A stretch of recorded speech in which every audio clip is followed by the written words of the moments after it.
21장으로 넘어가겠습니다. 예수께서 곧바로 성전으로 가셔서 상점에 차려놓고 사고 파는 사람들을 모두 쫓아내셨다. 성전은 원래 뭐 하는 곳이에요? 예배하고 기도하는 곳이죠. 근데 거기를 갔더니 상점이 차려져 있은 거예요. 근데 그 뒤에 보면은 내 집은 기도하는 집이라고 일컬어졌다. 내 집은 기도하는 집인데 이거를 예물을 바치는 집으로 지금 이 안에서 고리대금업자들과 비둘기 파는 상인들이 예물을 드려야 되기 때문에 돈을 빌려주고 그 돈으로 번제를 드리고 이런 일들을 했다는 거죠.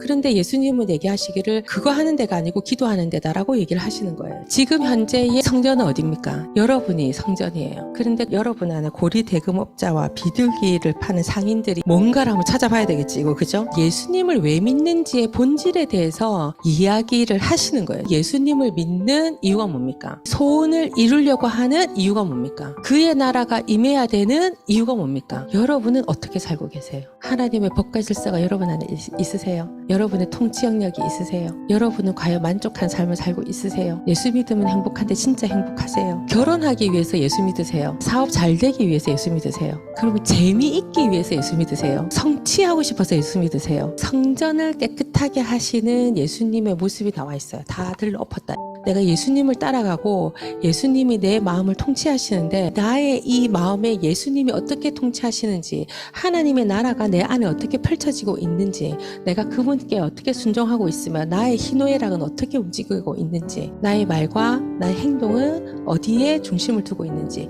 제일 많이 나를 움직일 수 있는 게 누군지 거기에 대해서 깊이 생각을 해봐야 됩니다. 막 은혜 받았다 이게 다가 아닙니다. 예수님은 반드시 내 삶의 통치자로 들어오셔야 되고 우리 대한민국과 우리 모든 공동체의 통치자로 들어오셔야 되는데 이 부분에 대해서 우리가 명확한 답을 갖고 있지 않다면 예수 믿었는데 그 다음이 없는 거예요. 필라델피아 봐요. 그게 사실은 합법적인 약으로부터 그게 들어온 거예요. 근데 그 많은 행정관들, 그 많은 공무원들이 예수 믿는 사람 그렇게 많은데도 매수를 이기지 못하고 다 허용해줘서 지금 이 일이 벌어진 거잖아요. 근데 그들이 교회 가면 전부 다 손들고 찬양하고 하는데 왜 자기의 삶에 가서 그걸 왜 못 막아냈어? 뭐가 예수 믿는 삶인지를 여러분이 알아야 되는 거예요. 그래서 어떤 감정이나 어떤 기분에 의해서 나를 움직이는 것이 아니라 실질적으로 하나님의 통치가 어디에 일어나는지를 알아야 된다는 거지. 조금 더 발전해서 우리가 생각을 해봐야 된다는 거예요. 우리 가정에 들어오는 그 불법들, 우리 어떻게 승리할 거냐는 거죠. 우리 교회 안, 그리고 나의 회사, 나의 옆 친구와 내 사이에서부터 그 법과 진리가 통용되지 않는다면, 그게 바로 서지 않는다면, 그러면 과연 우리가 받는 은혜와 우리가 받는 부흥은 도대체 어떤 값어치가 있는 것인가를 생각해 봐야죠. 예배가 산재물로 생활 속에 들어가야 된다. 내가 조금 세상과 타협하고 싶을 때 그걸 산재물로 드려야 된다는 거지. 재미나 이익을 선택하지 않고 공의를 선택해야 된다는 거죠. 여러분은 과연 이 부분에 대해서 어떻게 생각하고 있습니까? 내가 하나님 나라를 생각을 한다면 우리는 하나님과 함께 고민하는 자리로 가야 된다고 생각합니다. 어떻게 우리에게 주어진 이 세상을 정복하고 다스리는데 어떤 역할을 내가 할 것인가? 종교 지도자들은 예수님께서 하시는 엄청난 일들을 보고 또 성전에서 내달리며 다윗의 자손께 호산나 하고 외치는 아이들의 소리를 듣고는 발끈하여 예수께 따졌다. 이 아이들이 뭐라고 말하는지 듣고 있어. 아이들이 예수님이 하시는 일을 보고 기쁜 거예요. 호산나의 뜻은 구원해 주셔서 간절히 원합니다. 이런 뜻입니다. 구원하는 사건들을 봤기 때문에 이 아이들이 외친 거예요.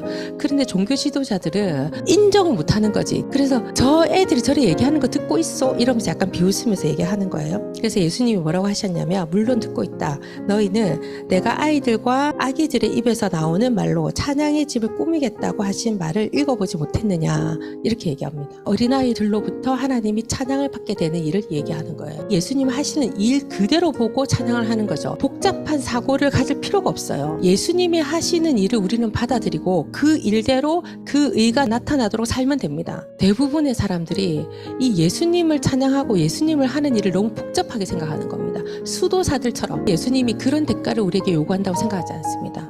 내 삶에서 일어나는 그런 산재물을 원하신다고 생각합니다. 성경은 중립은 없다고 얘기합니다. 내가 누구의 사람인지 어디에 서 있는지를 명확하게 하시기를 바랍니다.